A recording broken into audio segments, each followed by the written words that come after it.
to Rental Revolution Academy. Today we're going to talk about how to make a sound on the instrument.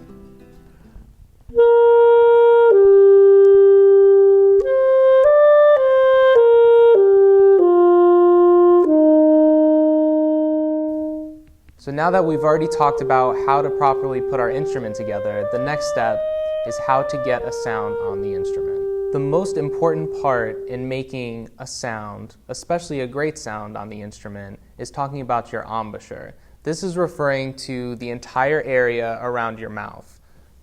You'll notice that once the mouthpiece is in your mouth, you may not know what to do.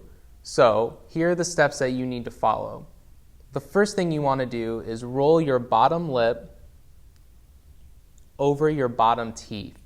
You don't want to roll them too far and eat too much of your lip, but you don't want to take such little amount of lip that you're struggling to keep them on your teeth. So what you're going to want to do is find that balance.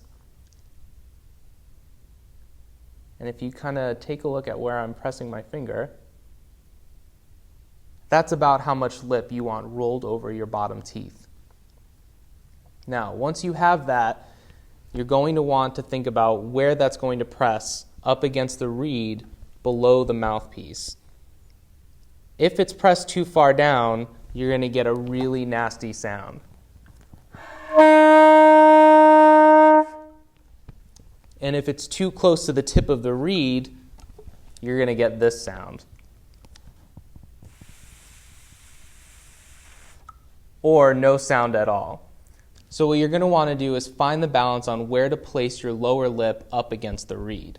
What I like to do is place my fingertip and gently press it up against the tip of the reed, and the area immediately below my fingertip is where I'm going to press my lip firmly up against the reed.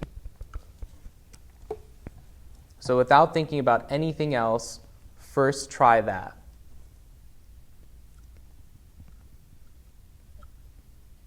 So once you've found that, the next step is to consider the corners of your mouth. There's many different ways to approach this, but what I like to do is I like to make an ooh sound. And that ooh sound forces us to bring the corners of our mouth right into the mouthpiece. So one of the reasons why we want to do this is when we're not doing that and the corners of our lips are really loose, you'll hear a lot of air leaking out of the instrument.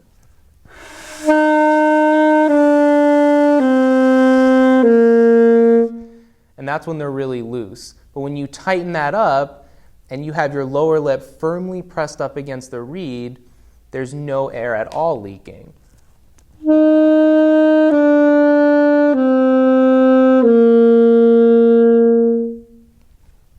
Finally, what you want to do with your top teeth is simply rest them on top of the mouthpiece.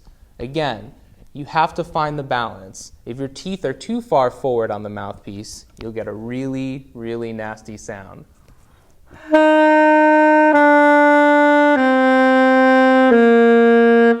And you'll know it's too far because it will feel like you're eating the mouthpiece. Similarly, if your embouchure is set too far away and it's only using the tip of the mouthpiece in the reed,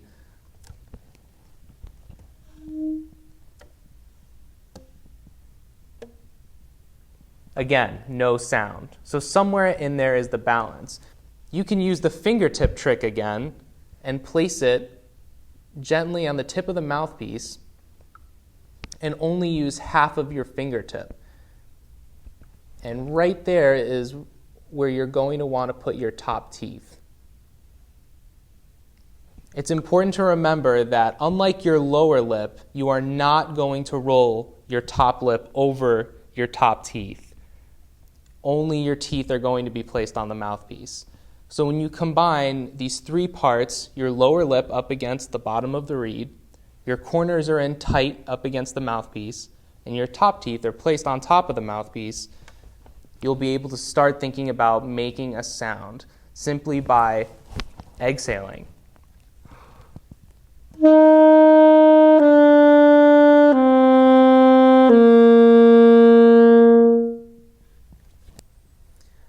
Well, everybody, thanks so much for watching. Now, back to practicing.